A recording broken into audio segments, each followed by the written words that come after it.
அப்ப பணிப்பெண் சந்தனமங்கை, அதுவும் நீங்க சாப்பிடுவீங்களோன்னு நினைச்சு எதுக்கும் அதையும் சமைச்சு வச்சிருக்கேன்னு கொண்டு வந்து கொடுக்க மகிழ்ச்சியோட அதை வாங்கி சிறு தொண்டர் அவருக்கு படைச்சார். அப்பையும் பைரவர் சும்மா இல்ல. எனக்கு தனியா சாப்பிட்ற பழக்கம் இல்ல, சிவனடியார்கள் கூட தான் சாப்பிடுவேன், யாரையாவது கூட்டிட்டு வாங்கன்னு கேட்பாரு. சிறு தொண்டர் எவ்வளவு வெளியே போய் தேடி பார்த்தோம், ஒரு சிவனடியாரும் கிடைக்கல. நீயே ஒரு சிவனடியார் போல தானப்பா இருக்க, வா நீயே என் பக்கத்துல உட்காந்து சாப்பிடுன்னு கட்டணையிட வேற வழி இல்லாம சிறு தொண்டரும் உணவு சாப்பிட உட்கார்ந்தார். ஆமா, உங்களுக்கு ஒரு ஆண் பிள்ளை இருக்கிறதா ஊர் மக்கள் சொல்ல கேள்விப்பட்டேன், எங்க அவன், அவனையும் கூப்பிடுங்கன்னு சொல்ல சிறு தொண்டர் அதுக்கு இதுக்கு மேல அவன் உதவ மாட்டான்னு சொன்னாரு.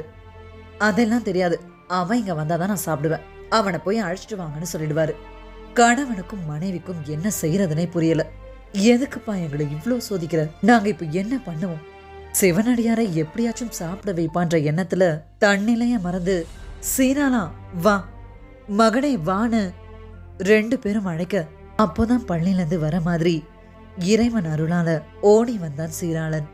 தன் கையால தானே அறிஞ்ச மகன் எப்படி உயிரோட வந்தான்ற எண்ணமும் சிந்தனையும் இல்லாம 2 பேரும் அவனை அழைச்சுக்கிட்டு வீட்டுக்குள்ள போனாங்க. அப்போ அங்க சிவனடியாரும் இல்ல, அடைக்கப்பட்ட உணவுகளும் மாயமாகி போயிருந்துச்சு. 2 பேருக்கும் அங்க என்ன நடக்குதுன்னு புரியாம வெளியே வந்து பார்த்தாங்க.